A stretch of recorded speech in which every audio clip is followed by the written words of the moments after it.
ഗൗരി അധികം വൈകാതെ തന്നെ കോളേജിൽ ചേർന്നു. അവർക്ക് അവിടുന്ന് കിട്ടിയ ഏക കൂട്ടാണ് അമൃത എന്ന അമ്മു. ഗൗരി ഒരു ഒതുങ്ങിയ പ്രകൃതമാണെങ്കിൽ അമ്മു നേരെ മറിച്ചായിരുന്നു. അവളൊരു വായാടിയായിരുന്നു. കാണുന്ന എല്ലാവരോടും ചിരിച്ചും കളിച്ചും സംസാരിച്ച് അവൾ നടക്കും. ഗൗരി അവൾക്ക് ജീവനായിരുന്നു, അതുപോലെ അമ്മുവിനും. ദിവസങ്ങൾ പോയിക്കൊണ്ടേയിരുന്നു. ഗൗരിയുടെ ജീവിതത്തിൽ പ്രത്യേകിച്ച് മാറ്റങ്ങളൊന്നുമില്ലായിരുന്നു. കോളേജിൽ പോകുന്നു, തിരിച്ചു വരുന്നു. പിന്നെ പാർവണ തിരിച്ച് ലണ്ടനിലേക്ക് തന്നെ പോയി. ഗൗരിയുടെ അച്ഛനും തിരിച്ചു പോയിരുന്നു. അയാളുടെ ബിസിനസ് അവിടുന്ന് മാറ്റി ഇന്ത്യയിലേക്കാക്കാൻ കുറച്ച് പ്രൊസീജിയർ ഉണ്ടായിരുന്നു. അതിനുവേണ്ടി അയാൾ ലണ്ടനിലേക്ക് പോയി. തറവാട്ടിലിപ്പോൾ ഗൗരി അമ്മയും മറ്റു കുടുംബാംഗങ്ങളുമാണ് ഉള്ളത്. എന്നിരുന്നാലും ഗൗരിക്ക് അവിടെ വളരെ ഇഷ്ടമായിരുന്നു. കാവും കുളവും തറവാടും എല്ലാം അവൾ ആസ്വദിച്ചുകൊണ്ടേയിരുന്നു. കാശിയെ പിന്നീട് ഗൗരി കണ്ടില്ല. അവൻ വല്ലപ്പോഴുമേ തറവാട്ടിലേക്ക് വരാറുണ്ടായിരുന്നുള്ളൂ. കേസ് അന്വേഷണത്തിന്റെ ഭാഗമായിട്ട് അവൻ കേരളത്തിന് പുറത്തായിരുന്നു എപ്പോഴും. ഗൗരി അമ്മയിൽ ലണ്ടനിൽ നിന്ന് വന്നിട്ട് ഏകദേശം 6 മാസത്തോളമായി. രാവിലെ കുളത്തിൽ നിന്ന് കുളിച്ച് അവൾ പടികൾ കയറി അവളുടെ റൂമിലേക്ക് പോവുകയായിരുന്നു. പെട്ടെന്നാണ് താഴേക്ക് കാശി ഇറങ്ങി വന്ന്. രണ്ടുപേരും പരസ്പരം കണ്ടില്ലായിരുന്നു. ഗൗരി പെട്ടെന്ന് അവനെ കണ്ടതും പുറകിലേക്ക് മാറാൻ ശ്രമിച്ചു. പക്ഷെ അവിടുന്ന് വേച്ച് വീഴാൻ പോയി. ഇത് കണ്ട കാശി അവളുടെ അരയിലൂടെ കൈയിട്ട് അവനിലേക്ക് ചേർത്ത് പിടിച്ചു. ധാവണിയുടെ സ്ഥാനം തെറ്റിയതിനാൽ അവന്റെ കൈ അവളുടെ അണിവയറിലായിരുന്നു പതിഞ്ഞത്. അവന്റെ കൈയുടെ ഇളം ചൂട് അവളുടെ വയറിലേക്ക് ആഞ്ഞു പതിഞ്ഞു. ഒരു നിമിഷം അവർ പരസ്പരം മുഖത്തോട് മുഖം നോക്കി നിന്നു. പെട്ടെന്ന് എന്തോ ഓർത്ത പോലെ ഗൗരി അവനിൽ നിന്നും പിടഞ്ഞു മാറി. രണ്ടുപേർക്കും പരസ്പരം നോക്കാനെന്തോ ജാള്യത തോന്നി. കാശി പെട്ടെന്ന് ഫോമിലേക്ക് തിരിച്ചു വന്നു. എവിടെ നോക്കിയാടി നടക്കുന്നത്? അത് ഞാൻ കണ്ടില്ലായിരുന്നു, അവൾ താഴേക്ക് നോക്കി പറഞ്ഞു. അവൾ കണ്ടില്ലായിരുന്നു പോലും. അതും പറഞ്ഞ് അവൾ താഴേക്ക് ഇറങ്ങിപ്പോയി. കാലിന് എപ്പോ ഒന്നാവോ? അതും പറഞ്ഞ് അവൾ മുകളിലേക്ക് കയറിപ്പോയി. കാശി മുറ്റത്താരോടെ ഫോണിൽ സംസാരിച്ച് നിൽക്കുമ്പോഴാണ് കാർത്തിക് അങ്ങോട്ട് വന്ന്. കാശിയേട്ടാ വിളിക്കുന്നുണ്ട്. അവൻ കൈകൊണ്ട് ഫോണിലാണ് ഇപ്പോൾ വരാമെന്ന് പറഞ്ഞു. മുത്തശ്ശിനെ വിളിച്ചിരുന്നോ? ആ കാശി, ഞാൻ നിന്നെ വിളിച്ചിരുന്നു, ഇങ്ങോട്ടൊന്ന് വന്നേ. നിന്നെ കണ്ടിട്ട് എത്രയായടാ? അവൻ മുത്തശ്ശിയുടെ മടിയിൽ തലവെച്ച് കിടന്നു. മോനെ കാശി, മുത്തശ്ശി പറയുന്നിട്ട് എടുത്തിയാടാൻ പോകരുത്. നിന്റെ കാര്യമില്ല, നമ്മുടെ കാർത്തുമോളുടെ കാര്യം. നിനക്ക് എന്തായാലും വിവാഹത്തിനൊന്നും താല്പര്യമില്ലല്ലോ. എനിക്കത് കാണാൻ സാധിക്കുമെന്ന് തോന്നുന്നില്ല. ഇനിയുള്ളത് കാർത്തുമോളാ. ഞാൻ അവളുടെ ജാതകം ഒന്നുകൊണ്ട് നോക്കിയിരുന്നു. ജാതകത്തിൽ ചെറിയ പ്രശ്നങ്ങളൊക്കെ ഉണ്ട്. അതിനുള്ള പരിഹാര കർമ്മങ്ങൾ തന്ത്രി എഴുതി തന്നിട്ടുണ്ട്. നീ ഒന്ന് അവളെ കൊണ്ട് നമ്മുടെ കുടുംബക്ഷേത്രം വരെ പോവണം. കുടുംബക്ഷേത്രം എന്ന് പറയുമ്പോൾ അത് വളരെ ദൂരെയല്ലേ? പാലക്കാട് ബോർഡറായിട്ട് വരും. അതെ, അതുകൊണ്ടാണ് എനിക്ക് പോവാൻ പറ്റാത്തത്. അത്രയും ദൂരം എനിക്ക് യാത്ര ചെയ്തൂടെ കുട്ടിയെ. നീ ഒരു കാര്യം ചെയ്യ്, നാളെ തന്നെ മോളെയും കൂട്ടി അത്രയിടം വരെ പോയിട്ട് വാ. ശരി. കാർത്തുവിൻ്റെ കാര്യം ചെയ്തുകൊണ്ട് ഞാൻ തടസ്സമൊന്നും പറയുന്നില്ല. അവിടെ നേരത്തെ പുറപ്പെട്ട് നിൽക്കാൻ പറയണം. അതൊക്കെ ഞാൻ പറഞ്ഞിട്ടുണ്ട്. അവനതും പറഞ്ഞ് മുത്തശ്ശിക്ക് ഒരു ഉമ്മയും കൊടുത്ത് അവിടുന്ന് പോയി. രാവിലെ തന്നെ നല്ല അതിശക്തമായ മഴയായിരുന്നു. മുത്തശ്ശിക്ക് വാക്കുകൊടുത്തതിനാൽ കാശി പെട്ടെന്ന് തന്നെ ഒരിക്കൽ താഴോട്ടിറങ്ങി കാത്തുവിനെ കാത്തു നിന്നു. പാദസേവത്തിന്റെ ശബ്ദം കേട്ടതും അവൻ തിരിഞ്ഞു നോക്കി. അവനെന്തോ പറയാനൊരുങ്ങിയപ്പോഴേക്കും അവിടെ കാണുന്ന കാത്തുവിന് പകരം ഗൗരിയാണ്. ഇതെന്താ ഗൗരി? കാത്തിയുടെ മോനെ, കാത്തുവിന് ക്ഷേത്ര ദർശനത്തിന് വരാൻ പറ്റില്ല. നിനക്ക് പിന്നെ ഈ ദൈവത്തിലൊന്നും വിശ്വാസമില്ലല്ലോ. ഗൗരി മോൾക്കാണെങ്കിൽ അത് നല്ലോണം ഉണ്ട്. നിന്നെ തനിച്ച് പറഞ്ഞയച്ചാൽ അത് ശരിയാവില്ല. അതുകൊണ്ട് നീ ഗൗരി മോളെയും കൂട്ടി പോയിക്കോ. മോളാവുമ്പോൾ എൻ്റെ കാത്തുമോൾക്ക് വേണ്ടി നല്ലോണം പ്രാർത്ഥിക്കും ഭഗവാനോട്. അതും പറഞ്ഞ മുത്തശ്ശി അവളുടെ തലയിൽ തലോടി. കാശിക്ക് മറുത്തൊന്നും പറയാൻ സാധിച്ചില്ല. അവൻ ദേഷ്യം കടിച്ചമർത്തി ചവിട്ടിത്തുള്ളി പോയി കാറിൻ്റെ അടുത്തേക്ക് ചെന്ന് ഡ്രൈവിംഗ് സീറ്റിലേക്ക് കയറിയിരുന്നു.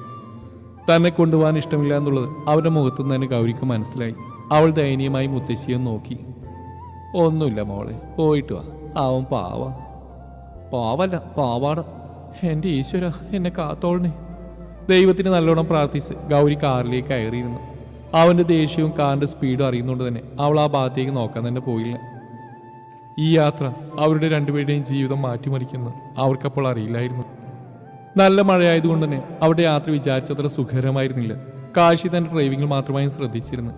തൻ്റെ കോർ ഡ്രൈവിംഗ് സീറ്റിൽ ഗൗരി എന്ന വ്യക്തി ഇരിക്കുന്ന പോലുമില്ലാത്ത മാതിരിയായിരുന്നു അവൻ്റെ മുഖഭാവം. ഗൗരി അവനെ ശ്രദ്ധിക്കാൻ പോയില്ല. അവൾ ഗ്ലാസിന് മുകളിലൂടെ മഴത്തുള്ളികൾ ഒഴുകുന്നത് നോക്കി നിന്നു. ഒരു കുസൃതി തോന്നി അവൾ പതിയെ ഗ്ലാസും താഴ്ത്തി. ആ മഴത്തുള്ളികൾ അവളുടെ മുഖത്തേക്ക് പതിയെ വന്ന് പതിച്ചു. അവൾ കണ്ണടച്ച് ആ മഴത്തുള്ളികൾ അവളുടെ മുഖത്തേക്ക് സ്വീകരിച്ചു. ഒരു നിമിഷം കാശിയുടെ ശ്രദ്ധ അവളിലേക്ക് ആഞ്ഞു. മഴത്തുള്ളികൾ ആകമാനം അവിടെ കുഞ്ഞുമുഖത്ത് പതിഞ്ഞിരിക്കുന്ന കാണാൻ ഒരു ചന്തമൊക്കെ ഉണ്ടായിരുന്നു. അവനൊരു നിമിഷം അത് കണ്ണെടുക്കാതെ നോക്കി നിന്നു. ഡി, ആ ഗ്ലാസ് ഉയർത്തിയേ, വെള്ളം മുഴുവൻ കാറിലേക്ക് വരുന്നത്. വെട്ടുപോത്ത്. അവൾ പതിയെ പിറുപിറുത്തു. നീ ഇപ്പം എന്തെങ്കിലും പറഞ്ഞിരുന്നോ? ഇല്ല. ഗൗരിക്ക് തന്റെ സ്വഭാവത്തിൽ വരുന്ന മാറ്റം അവൾക്ക് തന്നെ അതിശയകരമായിരുന്നു. കാശിയുടെ മുന്നിൽ മാത്രമാണ് തന്റെ ഉള്ളിലെ കുറുമ്പുകളെല്ലാം പുറത്തേക്ക് വരുന്നതെന്ന് അവൾ പുൻസിരിയോടെ ഓർത്തു. പെട്ടെന്ന് വണ്ടി സൈഡാക്കി നിർത്തിയപ്പോഴാണ് അവൾ യാഥാർത്ഥ്യത്തിലേക്ക് വന്ന്. സ്ഥലത്തെത്തിയോ? ഇല്ല, ഒരു ചായ കുടിക്കാൻ നിർത്തിയതാ. അവൻ അത് പറഞ്ഞ് കുടയെടുത്ത് പുറത്തേക്ക് ഇറങ്ങി. എനിക്ക് വേണമായിരുന്നു ചായ, പക്ഷെ ജിമ്മൻ ചോദിച്ചില്ലല്ലോ. പെട്ടെന്നാണ് അവളുടെ ഡോറിന്റെ ഗ്ലാസ്സിൽ അവൻ മുട്ടിയത്.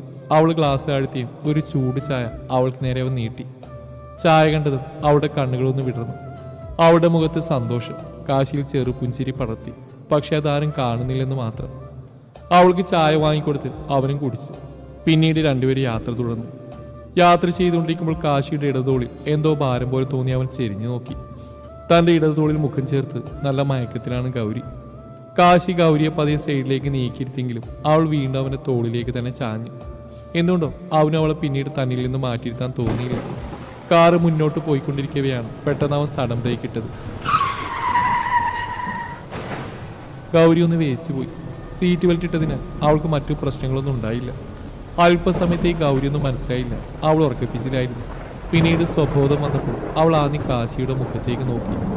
ഗ്ലാസ്സിലൂടെ അവൻ മുന്നോട്ട് നോക്കിയിരിക്കുന്നതാണ് അവൾ കണ്ടത്. അവളും അവൻ നോക്കുന്ന ദിശയിലേക്ക് നോക്കി ഞെട്ടിപ്പോയി. ഒരു മരം തങ്ങളുടെ വണ്ടിയുടെ മുമ്പിൽ വീണ് കിടക്കുന്നു. അതിന്റെ ചില്ലകളും കുറച്ച് ഭാഗവും വണ്ടിയുടെ ബോണറ്റിന്റെ മുകളിലായിട്ടാണ് കിടക്കുന്നത്. ഏത് നേരത്താണ് അവൻ ഇറങ്ങാൻ തോന്നിയത്? അവന്റെ ദേഷ്യത്തോടെയുള്ള മുഖം കണ്ടത് ഗൗരി പിന്നെ ആ ഭാഗത്തേക്ക് നോക്കാനേ പോയില്ല. മഴ അപ്പോഴും കനത്ത് പെയ്തുകൊണ്ടേയിരുന്നു. അവൾ ചുറ്റുപാട് നോക്കിയപ്പോഴാണ് കാര്യത്തിന്റെ ഗൗരവം മനസ്സിലായത്. അതൊരു ഹൈവേ റോഡാണ്. ചുറ്റുമുള്ളത് വനവും.